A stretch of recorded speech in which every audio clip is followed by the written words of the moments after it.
क्यों तो कैसे हैं आप सब। पढ़ाई आसान है। हाँ तो बच्चों अब हम लोग पढ़ने वाले हैं कि बहुत ही नन्ना सा मुन्ना सा टॉपिक जिसका नाम है बायो सेवर्ट्स लॉ। क्या बायो सेवर्ट्स लॉ बहुत ही सरल है। हम लोग इसकी डेफिनेशन पढ़ते हैं। पहले क्या लिखा है, according to this law the magnitude of the magnetic field at any point due to the current carrying elemental conductor, पूरे कंडक्टर की वजह से नहीं, elemental conductor depends directly upon the current elemental conductor sine of angle theta and inversely proportional to the square of the distance between current carrying conductor element, हाँ कि ना, and the point where the magnetic field is to be calculated. तो ये जो ये पूरा यहां पे लेखा जोखा लिखा है, ये यहीं पे इन्होंने लिख दिया कि जो क्या होगा एलिमेंटल कंडक्टर, ये देखिए जो डीबी होगी एलिमेंटल कंडक्टर मान लेते हैं, छोटा सा नन्ना सा मुन्ना सा कंडक्टर, ये पूरा कंडक्टर हो गया। ये छोटा सा नन्ना सा मुन्ना सा हमारा क्या हो गया, एक डीएल लेंथ का क्या हो गया, कंडक्टर हो गया।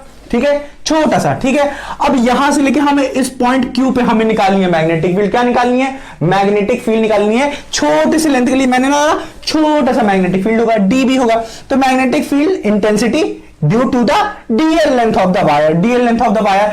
याद रखिए कि बायो सेवर्ट लॉ एक पूरे कंडक्टर की वजह से किसी पॉइंट पे नहीं देता है। क्या, मैग्नेटिक फील्ड एक छोटे से एलिमेंट्स के, इस कंडक्टर पे छोटा सा जो एलिमेंट होगा उसकी वजह से उस पॉइंट पे जिस पे आपको निकालना है उस पे हमें देगा क्या, मैग्नेटिक फील्ड। समझ में आया कि नहीं।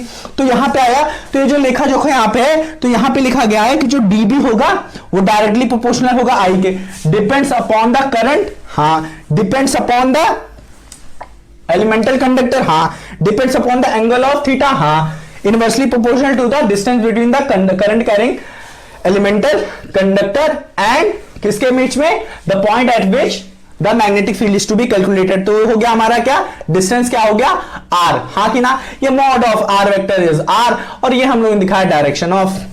ठीक है, तो ये हो गया हमारा 1/r²।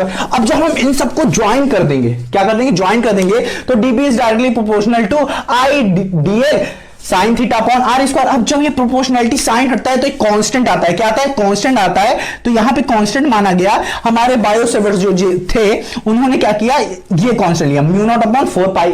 अब म्यू नॉट अपॉन 4 पाई की जो वैल्यू होती है 10⁻⁻7 न्यूटन ए द पावर -2। समझ में आया कि नहीं, समझ में आया कि नहीं। ये होती है हमारी क्या, ए नॉट अपॉन 4 पाई की वैल्यू होती है 10⁻⁻7। समझ में आया कि नहीं, समझ में आया कि नहीं।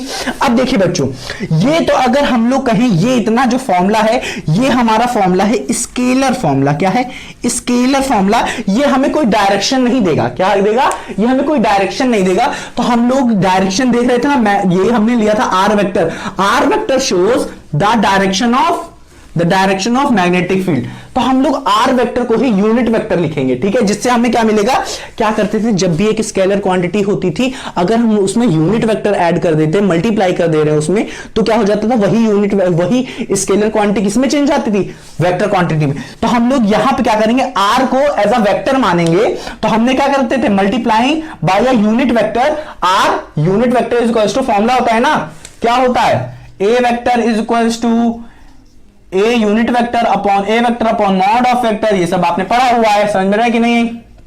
तो यही चीज लगाई जब मैंने इतनी पूरी वैल्यू से r vector upon r modulus, हाँ कि ना, इसको मल्टीप्लाई किया तो ऊपर आ गया हमारा ये आर वेक्टर अपॉन, नीचे आ जाएगा मॉडुलस आर, मतलब आर, तो ये मल्टीप्लाई हो जाएगा तो ये आर क्यूब हो जाएगा।